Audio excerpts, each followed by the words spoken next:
As we head into 2025, I wanted to just spend a few minutes sharing my thoughts, my predictions of what I think we're going to be seeing as key focus areas, key priorities in the vulnerability space throughout the year.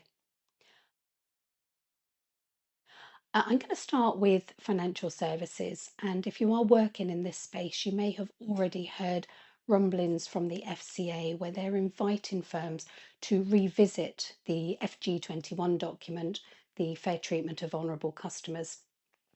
I personally felt that this got overshadowed by consumer duty, and I think firms have often put it to one side and not really looked at it in conjunction with consumer duties. And I think that's something that the FCA are going to be looking for firms to be doing this year. So dig out your copy of the Fair Treatment of Vulnerable Customer Guidance, revisit it, review it again, look at how it can relate to the work that you're doing with consumer duty, especially with the outcomes of consumer understanding and consumer support. You can get a lot of good key skills and action points from the document.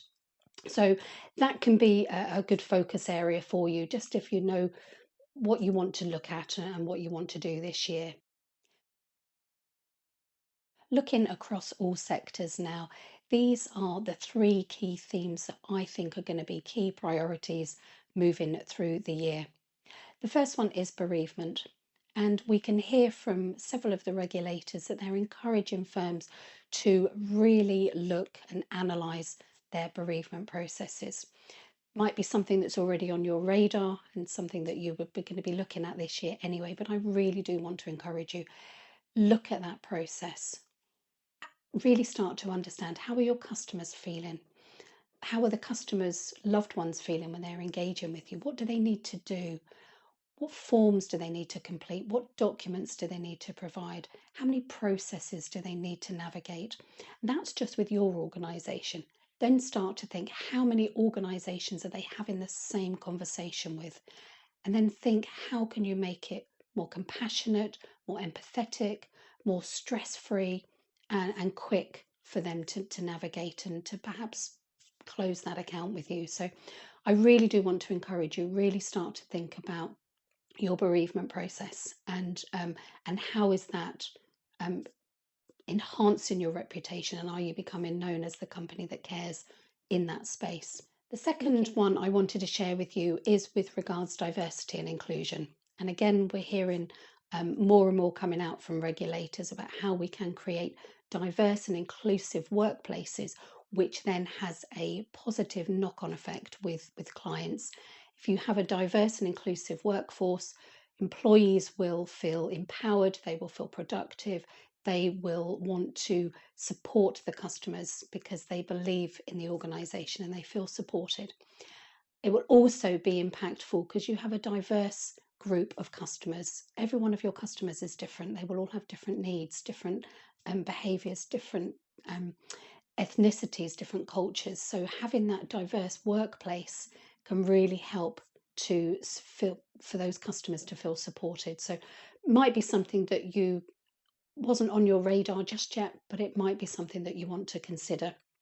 I know that the Housing Association, housing regulator, is doing a lot of work in this space, and they're looking for housing associations to be more diverse and inclusive. So perhaps add that to your focus point this year. And the last one I wanted to share with you is learning disabilities.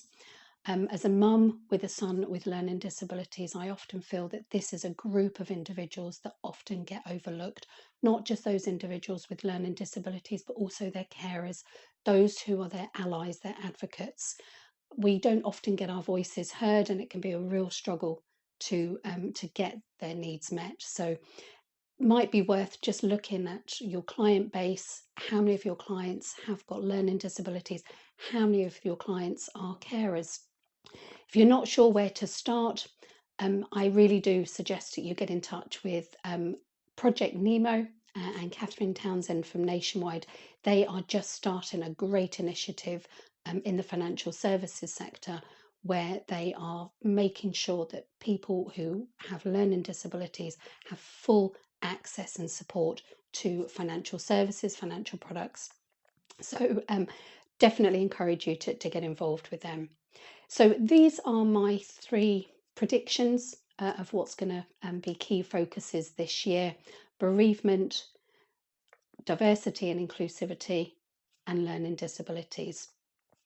I really do want to encourage you to just revisit, take a step back and think, what are we going to focus on this year? What difference can we make? What processes and policies do we need to revisit to make sure that they are still continuing to meet the needs of our customers? And if you need any support or you've got any questions, then please do get in touch. Happy to help in any way. Wishing you all the best as we move into 2025. Let's make this a year where we really do help customers to have their voices heard and their needs met.